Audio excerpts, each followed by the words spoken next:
नमस्कार मित्रों, मेरे स्पिरिचुअल कनेक्ट पर आप सभी लोगों का हार्दिक अभिनंदन। मित्रों, आज मैं आप लोगों को कच्छप अवतार के बारे में, भगवान ने जो 24 अवतार लिए थे उसमें ये तीसरा अवतार कच्छप, कछुए का अवतार जो भगवान ने लिया। तो क्यों लिया, कैसे लिया, तो इसके बारे में सुने मित्रों। और उससे पूर्व आप लोगों से एक अनुरोध है, मेरे स्पिरिचुअल कनेक्ट को आप लोगों ने ये सब्सक्राइब ना किया हो, सब्सक्राइब कर लीजिए और ज़्यादा से ज़्यादा लोगों को शेयर भी कीजिए। तो चलिए हम लोग शुरू करते हैं भगवान के कच्छप अवतार पर। जब दुर्वासा जी के शाप से इंद्र सहित तीनों लोग श्री रहित हो गए, तब इंद्रादि ब्रह्मा जी की शरण में गए। ब्रह्मा जी सबको लेकर अजित भगवान के धाम को गए और उनकी स्तुति की। भगवान ने उनको यह युक्ति बताई कि दैत्य और दानवों के साथ संधि करके मिलजुल कर क्षीर समुद्र सिंधु को मथने का उपाय करो। मंदराचल को मथानी और वासुकी नाग को नेति बनाओ। मंथन करने पर पहले कालकूट निकलेगा, उसका भय न करना, और फिर अनेक रथ निकलेंगे, उनका लोभ न करना। भगवान देखिए कैसे समझा रहे हैं कि पहले विष निकलेगा तो डरना नहीं, और जब रथ निकलेंगे तो लालच भी मत करना। अंत में अमृत निकलेगा, उसे मैं युक्ति से तुम लोगों को पिला दूंगा। देवताओं ने जाकर दैत्यराज बलि महाराज से संधि कर ली। अब देवता और दैत्य मंदराचल को उखाड़ कर ले चले, परंतु थक गए। तब भगवान प्रकट होकर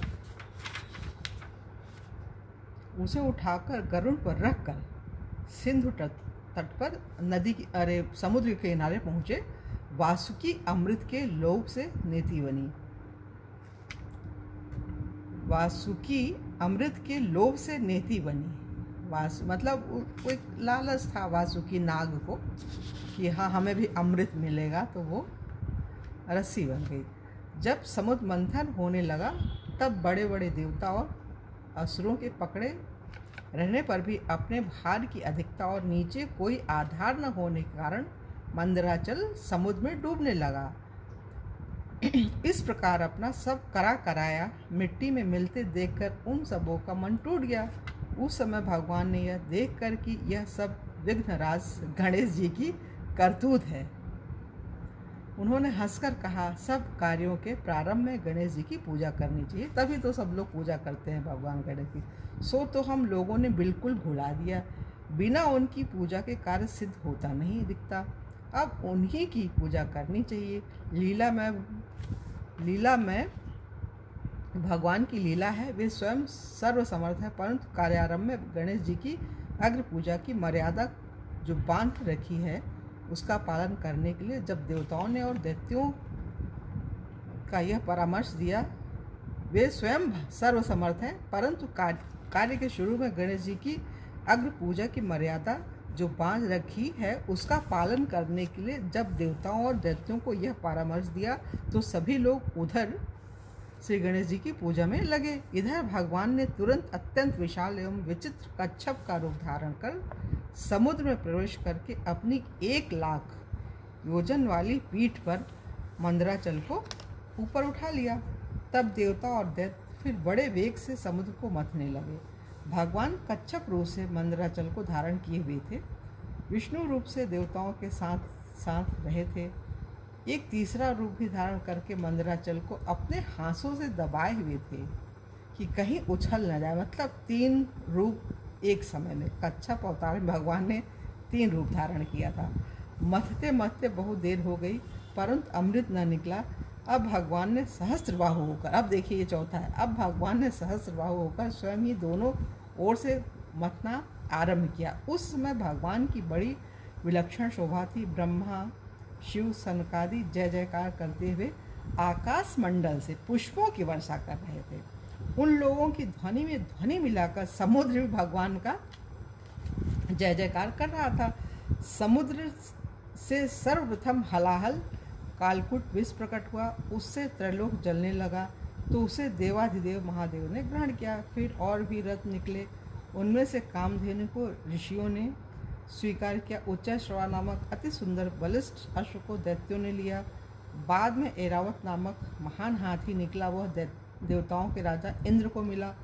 कौस्तुभ मणि के प्रति सभी लालायित थे, उसे भगवान ने अपने कंठ में धारण कर लिया। कल्प वृक्ष बिना किसी की अपेक्षा किए स्वर्ग में चला गया।